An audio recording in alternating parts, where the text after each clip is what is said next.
Home is more than a place. It's the spaces that hold us, the energy that carries our stories, and the communities that keep our creativity alive. In Houston, finding home often means stepping off the beaten path, into the venues, the basements, the backyards, where the city's real magic happens.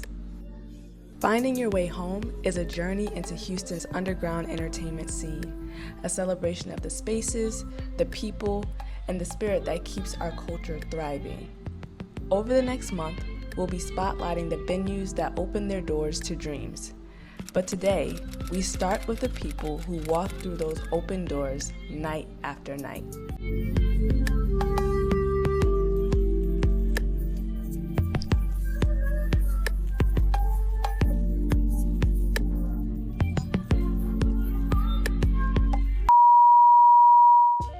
I need some crawfish though. Please. My name is Tyrell Green. I live on the northwest side of Houston. Some might call it Cypress, and I am from Pennsylvania, Harrisburg, Pennsylvania. I've lived in Houston for about 14 years now. I was 16 when I moved out here. Now I'm 30. I would describe the energy in Houston in one word as crazy. Shocking. I say shocking because it's like every day is a culture shock. Like, you never know who you're gonna run across. In my field of work, I'm running across a lot of people every day. Sometimes it's annoying, sometimes it's intriguing, but for the most part, it's like people from out of town or whatever. They're just they're different. They see us as different as well, so it's just a shock every day. My name is Serena. I'm from the south side of Houston. I currently reside in Independence Heights. They named it that, but it's really Studewood. So I have a few different venues that I like to go to, ones that are open, family friendly, but my favorite is District 249, which is off of 249 here in Houston. It offers a lot. You can get food, you can get drinks there. They have events. It's also an open space for families, so someone who has kids, they can take their kids there and they can still enjoy the adult side of it. Herman Park, more specifically the Miller Outdoor Theater. I am paid by Miller Outdoor Theater, by the way, but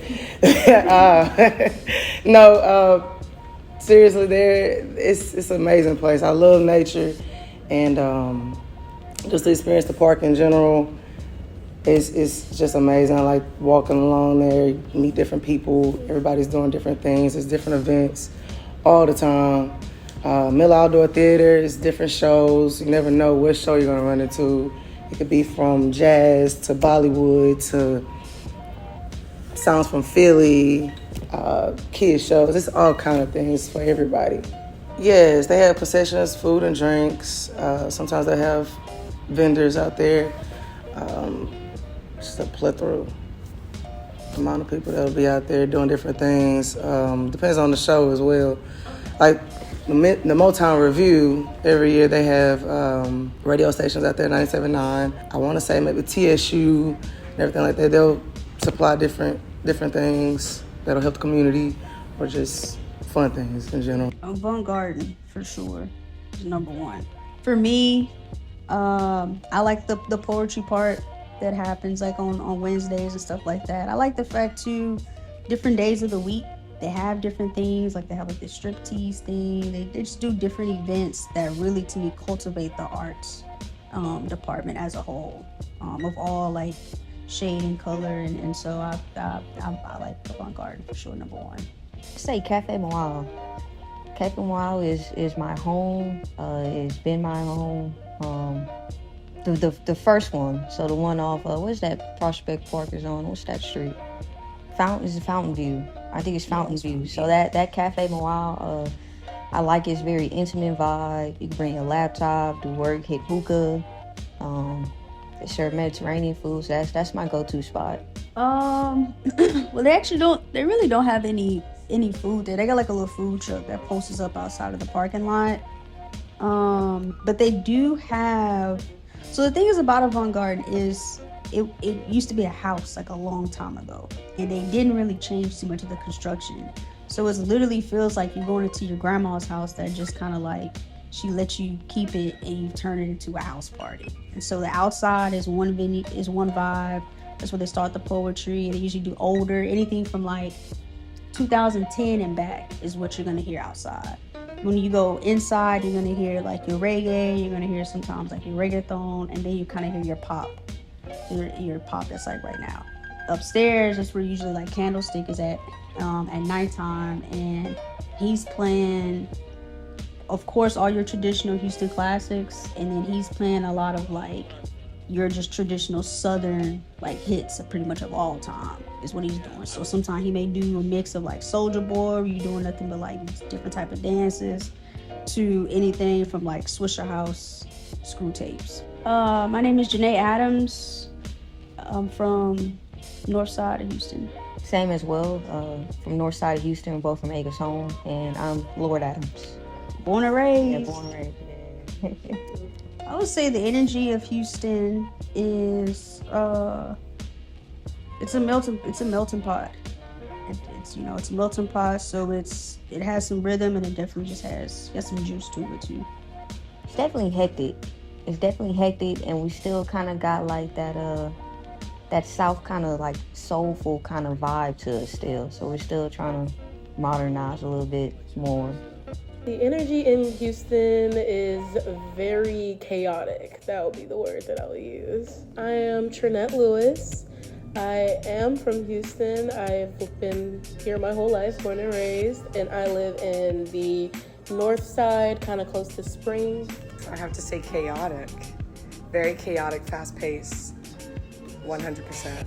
My name is Raina Bradley. I currently live in the Montrose neighborhood in Houston. I'm not a native of Texas. I'm originally from Pittsburgh, Pennsylvania. And I've been here for about a year and a half now. A memorable night will probably be when I went to Leon Thomas's release party at Sugar Room. He was promoting, I think it's called Mutt, that's his album. Yeah, he was promoting Mutt, and he was in attendance, and it was really cool. It was a vibe. Sugar Room is really cool. A lot of newer artists like Don Toliver and even Drake. They were there, so it's on the come up. Sugar Room is a speakeasy. I think the front part of it is like a little candy store, and then you go through a door and it's Sugar Room. It's pretty cool. Kind of a smaller venue, but it's really intimate, and I like that. It has sections, but it's not section oriented. It's more of a dance floor vibe. Their drinks are really good. I really like the espresso martini there. My favorite will probably be Off the Record, mostly because it's just an open dance floor. I don't really like sections, so I like everybody just dancing and vibing, and that's what they offer there. Off the Record is more so of a dancing environment. They don't really have any food that I know of, but they do have really good drinks.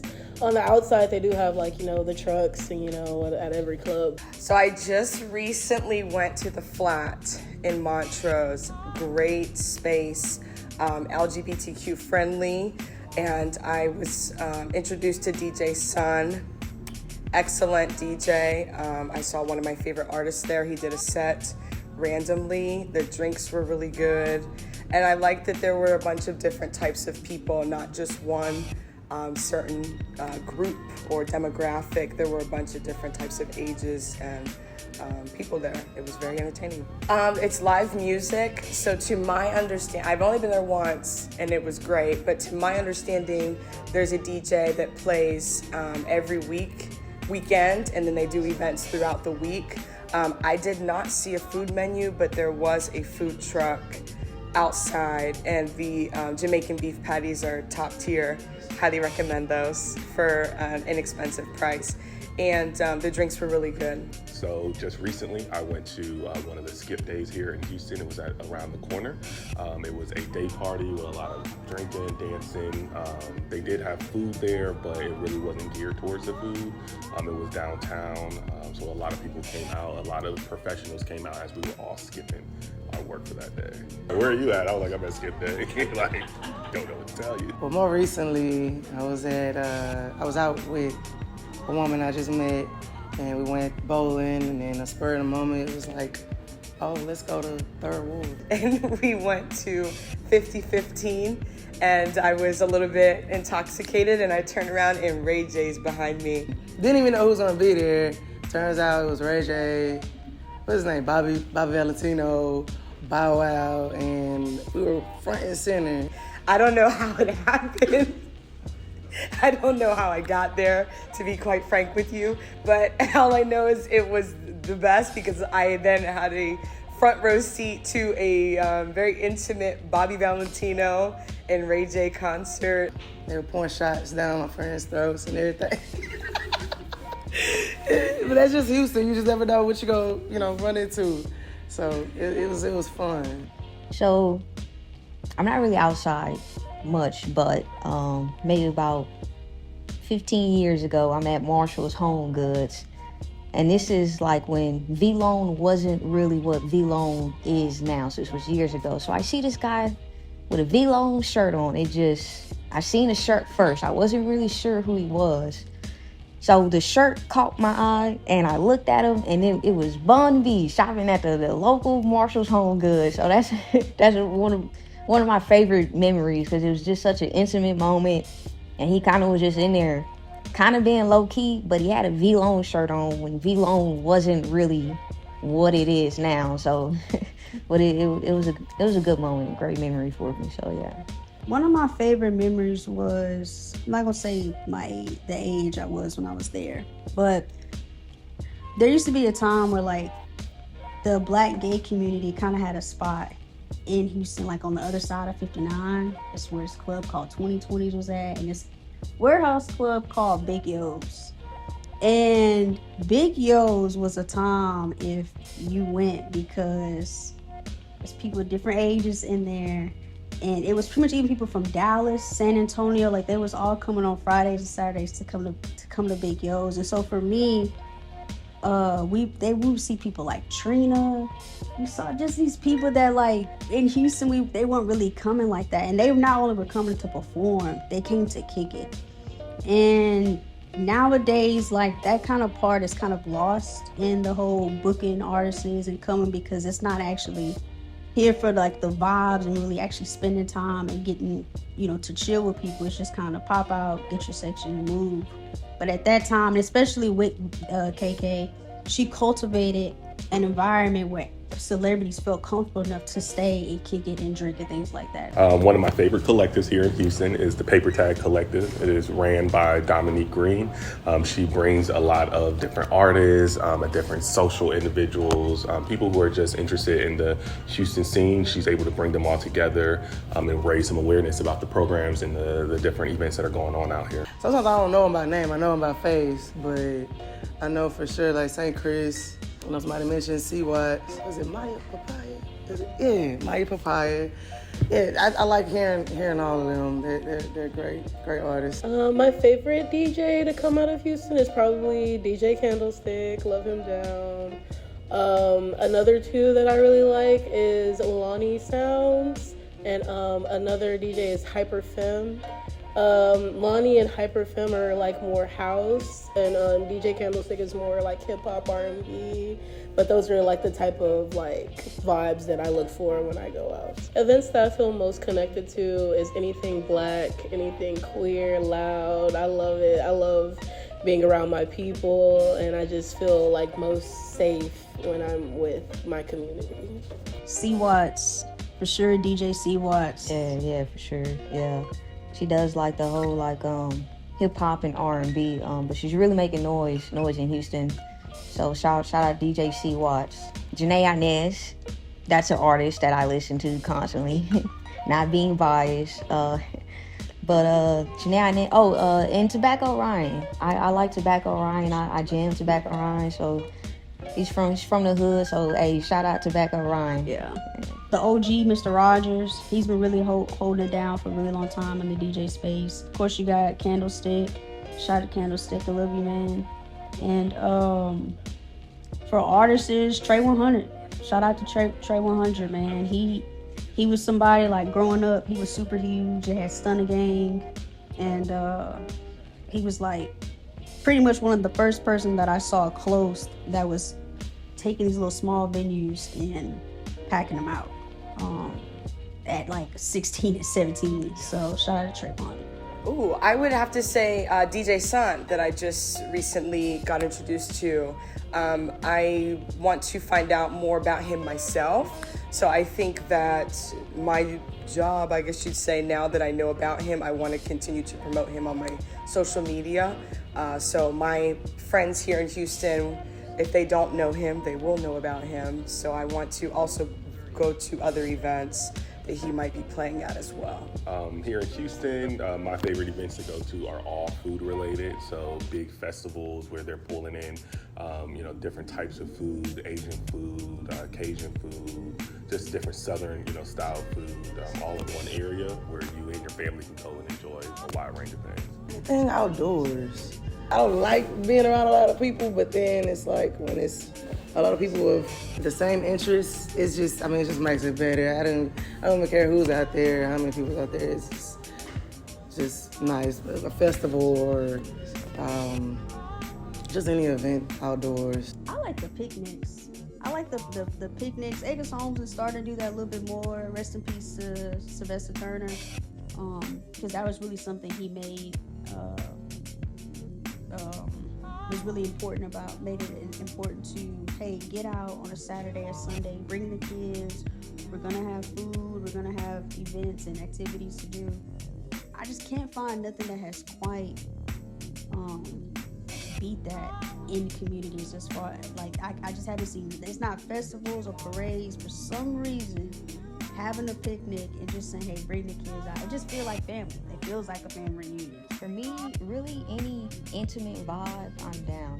You get a room and you put 15 people or less, get a good DJ and get a good drinks, and you're gonna get the best version out of me. It's probably them too, so I'm definitely down for an intimate vibe for sure. Anything with live music. I am really interested in anything outdoors and music, so jazz in the parks, the Miller Outdoor Theater in Herman Park. This amazing woman, Dominique Green, has taken me to plenty of events with nonprofit and live music. I think that as soon as someone starts playing an instrument, people start coming together, and it feels like wholehearted community, 100%. Since I moved here, it was, a lot. It was a bigger city than what I'm used to, so it always seemed fast. But there has been a recent explosion of people coming into the city from all different walks of life. So it's only gotten more, fast-paced, which is why I call it crazy, because there's something happening everywhere all the time. There's too many people. It's too many people. Not that I don't enjoy it. It's very nice meeting different people, different cultures, different backgrounds. But the traffic is horrendous. I despise it. But it's changed a lot. It's changed a lot. You can experience from different foods, like I said, different people, different events, get to learn every day. It's just nonstop. We have really grown as a community with fashion-wise, and it's still kind of taking Houston a while to find their own style. I don't know if it has to do with so many people migrating here, but we kind of got New York style. People out here wearing Timberland boots, the puffer jackets. So and don't get me wrong, we've had our own style, but it's always kind of been still that down south, kind of like Atlanta, but not so provocative. So I'm kind of ready for us to kind of start finding our own wave in fashion. So we're doing well. We're still picking from other states, but once we find our own signature look, it's going to be nice. Like earlier when I said it's chaotic, it got more chaotic. I feel like more people are moving here, but I really like it. It's a lot of people, but I feel like the more the merrier. It's more of a melting pot of different personalities and different ethnicities, everything. And I just love to always experience new people and new vibes. So it's chaotic, but in the best way. My time in Houston came at the perfect pivotal time in my life where I am old enough to be like a big adult, but I also have the opportunity to do things that I couldn't do in my younger years. Houston is the biggest city I've resided in, so there's a ton of things and opportunities that I didn't get to do in my early 20s that I've been able to do now that I'm pushing 30s. And I think that it shaped me as a person. Also, the being more independent and having to be on my own. Going from Pennsylvania to Texas is a very drastic change. And Houston also has taught me that there's no time for BS. You gotta get with it or get got. you know, you gotta figure it out. It's so fast paced here. So it's made me street smart and it's entertaining, so. Home to me is somewhere where you feel safe, somewhere where you are wanted, where you feel like you are at your, your highest level, that you are the best version of yourself. Family. I grew up in a big family, we're from Houston, and real big with family. Home is really where the heart is, and that's my heart is with my family. Home for me just means a place of peace. It's just my place where I recharge. I pour into it and it pours back into me. Yeah, pretty much same for me. Where I can set up a sewing machine and my video games, it's home to me. Home means comfort. It means having that space to be you and not be afraid to do so. Houston has always been home to me, and I love what it's becoming. Home to me is peace, where I could just be myself 1,000,000%, and no judgment, no holding back. Yeah, home is peaceful. I'd probably take them to the Easy Tag toll building so that they can get a tag on their place, because it's so huge out here and you are going to have to hit the tolls and they do cost money. Okay. That's a real answer. It's a real answer. Detroit. Third Ward. I mean, why not? They can experience everything they want to. First spot I would take them is probably Main Street, because it's like a lot of different clubs, different vibes, and it's just like a good club hopping to get like all of the vibes in one. And like I said, my favorite club off the record is there, so yeah, I'll probably take them to Main Street. Me, Burns Barbecue. I'm gotta go take them Burns for sure. I'm taking them back to Bush Airport and putting them back on the plane. And tell them, get out of here. Get out of here, it's packed. No, probably some food spots. Miller's, I'm a big burger fan. Anything of that sort. Esther's, soul food. So local food spots for sure is the go-to. So yeah. Well, something that I'm hoping to see here in Houston, I want to see every one of my top artists. I have been able to see more groups and performers here than anywhere that I've traveled in the US. So I think that's on my bucket list, to make sure I see all of my top groups at all the music venues here. And the first place I would take someone would probably be Buffalo Bayou. I really like walking, and it's a very great outdoor space by the water. So that'd probably be my first place. Home is something we build together. Stay tuned as we continue to map the places where creativity lives and find new ways to make Houston feel even more like home.